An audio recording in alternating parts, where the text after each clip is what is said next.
Muy bien, seguimos, por CX30, Radio Nacional, 1130M, radionacional.com.uy para el mundo, por Facebook, en donde estamos, por Twitter, @en donde estamos, por Instagram, en donde estamos, Uru, y nuestro canal YouTube, Mirá en donde estamos. Ahí entrás, te suscribís y recibís toda la información del material que vamos desarrollando, que vamos editando.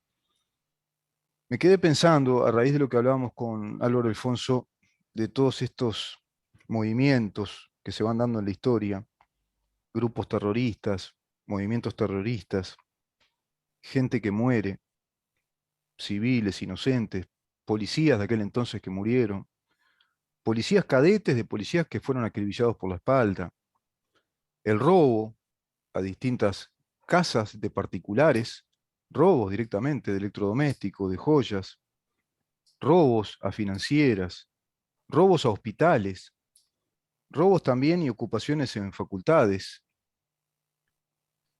Toda esa situación, esa violencia, ese descontrol en aras de instalar un régimen político.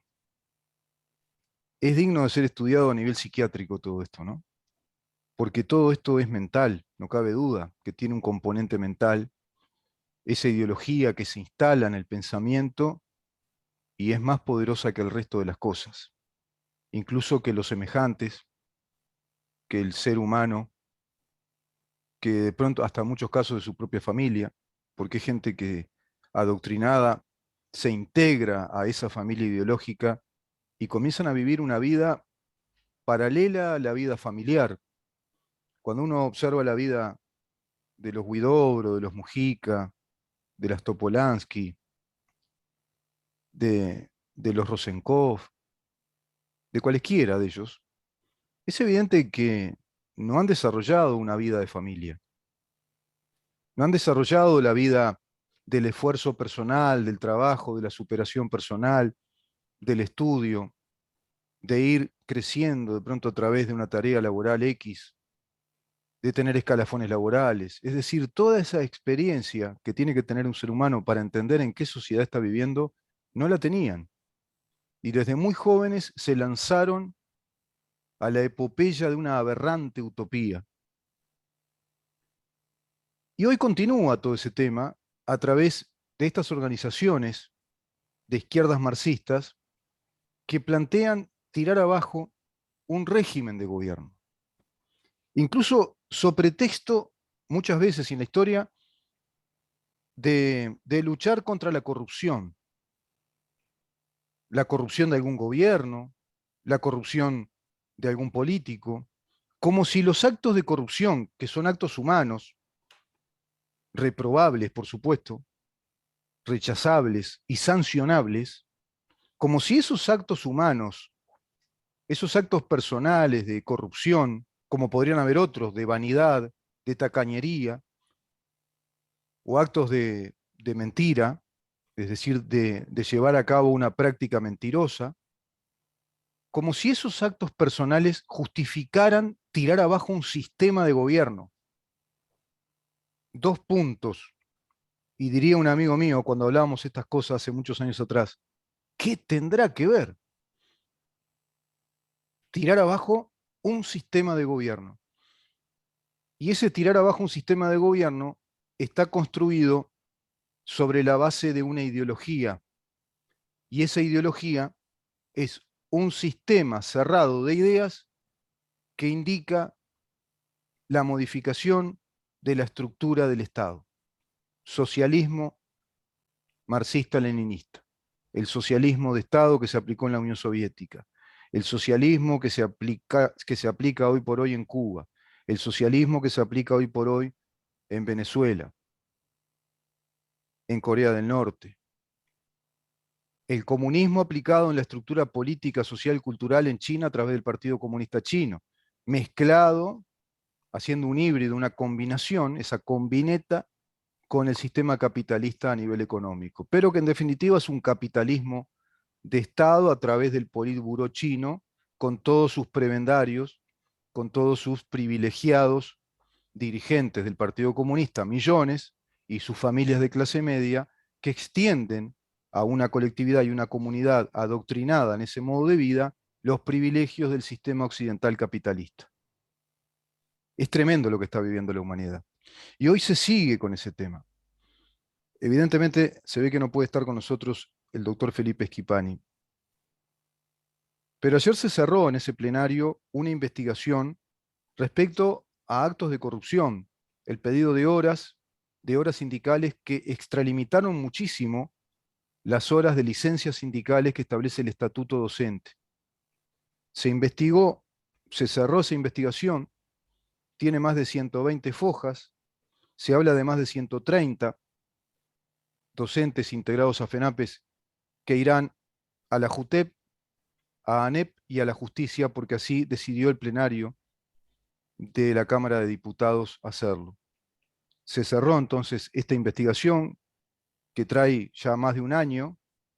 Es la primera investigación que tiene un resultado contundente de fojas, de pruebas, de indicios probatorios muy fuertes que indican maniobras delictivas en más de 130 docentes en una práctica sistemática de violación de horas, de estafa a la población uruguaya, de estafa a los estudiantes, robándoles horas y horas de práctica docente, de modo intempestivo, por otra parte, porque quedaban sin docentes suplentes, porque escapaban al régimen general establecido por el Estatuto Docente de las licencias.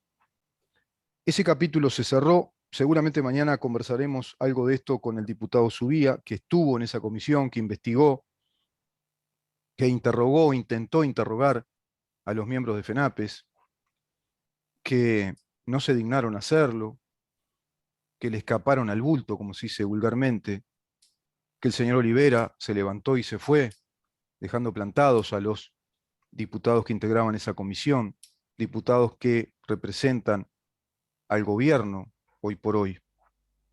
Paralelamente a ese cierre de la investigación, se dio un paro de la enseñanza, que por supuesto no fue casual. Ese paro de la enseñanza fue programado. Se anunció tiempo atrás de que en el día de ayer se iba a efectuar un paro general de la enseñanza pública a nivel de primaria y de secundaria. Se vieron multitudes por las calles de Montevideo con pancartas, se vieron multitudes de adolescentes y en la primera fila, de la primera línea de barricada, los dirigentes de FENAPES.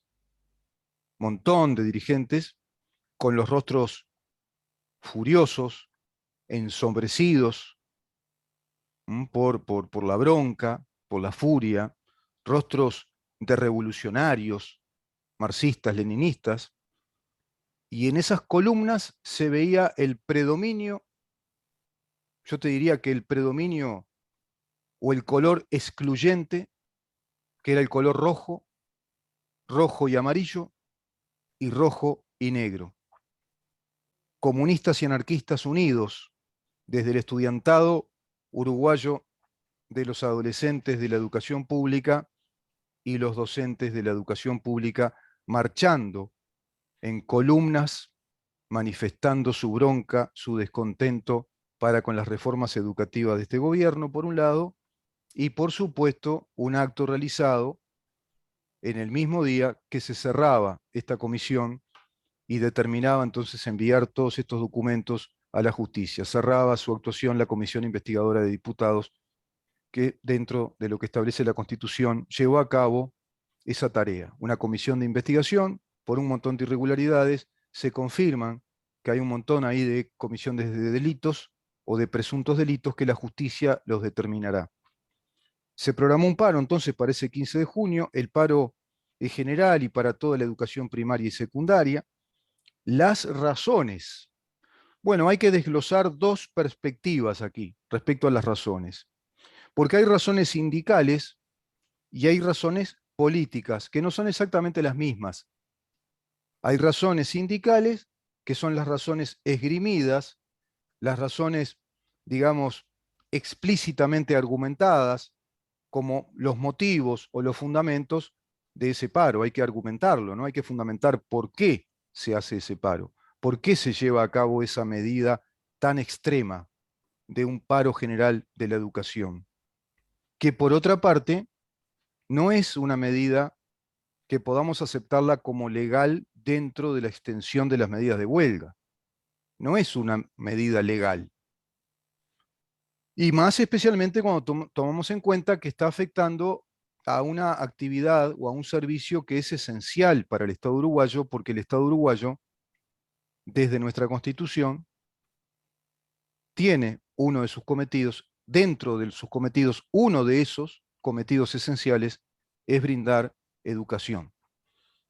Es precisamente eso, brindar educación. Es una tarea esencial para el Estado uruguayo y es un servicio esencial, que ayer se vio perjudicado en dos aspectos. En el no dictado de clases, por un lado, y por otro lado, en la alimentación de esos niños que necesitan esa alimentación. Además del perjuicio para muchos docentes de que ese día no lo cobran, no tienen goce salarial. Las razones sindicales son las esgrimidas como argumentos, como fundamentaciones, de acuerdo a lo que te venía diciendo, de dicho paro. Esas razones nos hablan de pérdidas de puestos de trabajo en los educadores. Esas son las razones. Las razones sindicales son las pérdidas de puestos de trabajo de los educadores, de las pérdidas de horas, de las pérdidas del salario real y de una persecución feroz de parte de este gobierno contra la actividad sindical como nunca se vio en la historia de nuestro Uruguay. Vi rostros de furia, realmente de furia, que daban miedo a nivel institucional, no personal, no me dan miedo. Miedo a nivel institucional, respecto a la vida institucional del país. Hablaron de una persecución feroz a la actividad sindical de parte de este gobierno que salió a castigar al sindicato de la educación, que hay un castigo sistemático y una persecución sistemática, y esgrimieron una política de luchas sindicales contra la reforma educativa más retrógrada de la historia, dijeron, además, que estamos ante una embestida reformista que privilegia a los privados en la educación y deteriora la educación pública. ¿No te suena a la campaña por el referéndum? ¿No te suena a aquella campaña, incluso engañosa, de la primera etapa que la tuvieron que bajar con aquel argentino que vino a hacer la campaña? ¿Van a privatizar la educación? ¿Van a sacar la obligatoriedad de la educación y la van a privatizar? Bueno, siguen con eso, siguen con esa argumentación y con la pérdida del salario real y con la pérdida de horas de trabajo y con que este gobierno está sacándole recursos económicos a la educación. Esas son las razones sindicales del paro según FENAPES. Las razones históricas y políticas. ¿Cuáles son las razones históricas y políticas? Bueno, una de ellas es que FENAPES pierde el cogobierno de acuerdo a las nuevas disposiciones generales de la Ley de Urgente Consideración, y que establecen una nueva organización de la educación, tanto para la ANEP como para el CODICEM. Otra de las razones políticas es el cierre del informe de la Comisión de Investigación sobre licencias sindicales de funcionarios de la educación que pertenecen a FENAPES. Se sabía que la Cámara de Diputados en pleno iba a tomar la decisión de enviar a la justicia más de 120 fojas de informes muy acabados y precisos sobre conductas dolosas en el pedido de licencias sindicales, falsificación de documento público, alegando un convenio. Más de 130 docentes y más de 70 institutos de enseñanza llevaron a cabo estas inconductas, bueno, induciendo a error a directores de liceos durante muchos años. Las razones políticas. En el plenario de la Cámara de Diputados se dio el quórum para reenviar toda esta investigación a la JUTEP, a la ANEP y a la justicia. Todas estas. El discurso de los sindicalistas de la educación ayer fue furibundo, enardecido, de barricada, el talante violento y de indignación. Todo eso estuvo presente. Mientras el presidente de la ANEP el doctor Flores Silva, explicaba a la prensa la cantidad de días de alimentación que se brinda a los niños de parte de esta administración, las bandejas de alimentos, por ejemplo, el presupuesto que supera abiertamente al último presupuesto del año 2019, presupuesto del gobierno del Frente Amplio, que fue de 59 millones de dólares para esta prestación, el Estado ahora lleva 72 millones de dólares invertidos en este gobierno. Antes se cubrían unos 150 días del año en el suministro de comida, hoy se cubren más de 210 días en el año. Mientras iba explicando estos detalles y los necesarios cambios en la pedagogía, en cuanto a materia, formación de los estudiantes, estrategias educativas, la jerarquización del título docente, se veían pancartas paralelamente a ese discurso, pancartas con adolescentes que tenían las caras pintadas y esas pancartas rezaban, tenemos hambre. Increíble. Tenemos hambre, indicaban las pancartas. Queremos comer. Era un espectáculo dantesco. Un triste teatro social montado para dar imágenes al mundo de que acá en Uruguay también está que arde la cosa. Ese es el cometido. Acá entramos en otra parte del análisis, desglosamos entonces razones políticas, que son los hechos políticos que se fueron dando, y ahora entramos al terreno de la estrategia política que lleva a cabo, en este caso, el sindicalismo de la educación pública, integrado al PIT-CNT. Por lo tanto, esto evidentemente nos lleva rápidamente a concluir, una vez más, que es el PIT-CNT que lleva a cabo esta tarea política de acérrima oposición a cualquier tipo de conducta, actitud o gestión que este gobierno lleve adelante. Era, en este caso, la creación de un teatro social, un montaje para dar imágenes al mundo de que acá en Uruguay la cosa está que arde. La cosa está que arde socialmente. Se estaba mostrando en esas imágenes que hay un componente social muy fuerte que manifiesta un profundo descontento para con este gobierno y manifiestan que quieren otra cosa, en este caso en materia de educación. Que hay grandes grupos sociales con un profundo descontento al respecto, que se pierden puestos de trabajo, instalando el relato y la imagen que pretendieron hacer ya desde el comienzo este gobierno de que hay hambre, persisten en esa imagen instalada a través del relato, que construyen socialmente luego en este teatro de movilizaciones con pancartas, en este teatro social de los paros programados, porque es evidentemente un acting, es algo así como un libreto de una triste comedia que yo creo no se le hubiera ocurrido siquiera a Voltaire escribir, de una triste novela, podría ser el contexto social, histórico, de una trágica novela como la que escribió Víctor Hugo cuando escribió Los Miserables, el escritor francés, ¿no? Dan cuenta o intentan mostrar imágenes de un deterioro social, que es cierto que lo hay, tenemos un profundo ya deterioro social, pero pretenden dar la imagen de que ese deterioro social se produjo en estos 2 años anteriores de pandemia, el mundo sometido a los rigores de una pandemia, la economía mundial, la sanidad mundial, los recursos financieros de los países sometidos a una pandemia por 2 años. Este país sale adelante, es emblemático en ese sentido, se lo reconoce internacionalmente, se toma apuntes hasta la fecha de parte de organismos internacionales y gobiernos respecto a cómo trató la pandemia este gobierno de acuerdo a los recursos que el país tenía, profundizó las políticas sociales, dio razonabilidad incluso a la distribución de los recursos económicos para políticas sociales, incrementó sustancialmente recursos para la primera infancia en todos los sentidos, incrementó recursos para la educación, como lo explicaba el doctor Robert Silva, incrementó recursos de transferencia.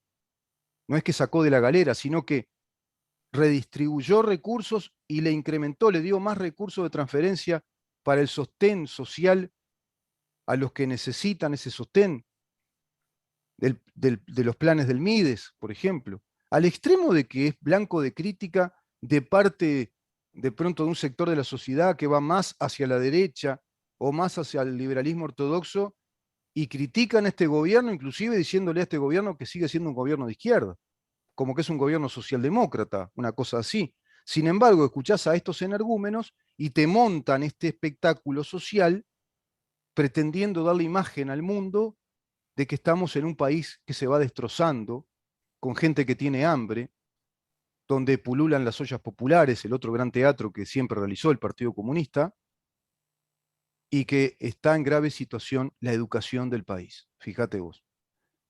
Dicen eso quienes arrojaron resultados espantosos en la educación durante esos 15 años, cuando las pruebas PISA dan cuenta de ello, cuando vemos que de 10 adolescentes, 3 terminan el ciclo secundario, de 10, 3 en los barrios más carenciados, en los sectores más vulnerables de la sociedad uruguaya, de 10, 1, ves un grupo de 10 muchachos, chiquilinas, chiquilines, adolescentes, de ese grupo, de cada grupo de 10 personas juntas en un barrio, en una plaza, uno va a terminar el liceo de acuerdo a este plan educativo que han creado durante 15 años los gobiernos del Frente Amplio con el sindicalismo de la educación, que ayer se manifestaba así en las calles. El montaje perfecto para dar esa imagen de situación entonces a la región y al mundo. Y es obvio que están armando la revolución. Eso es lo que es obvio. Están armando la revolución. Están en los ejercicios pre-revolucionarios. Siempre están en eso, los ejercicios pre-revolucionarios. Vamos a una pausa y continuamos con este tema porque hay mucho más para decir. Inclusive quiero llegar al Foro de San Pablo. Quiero llegar ahí.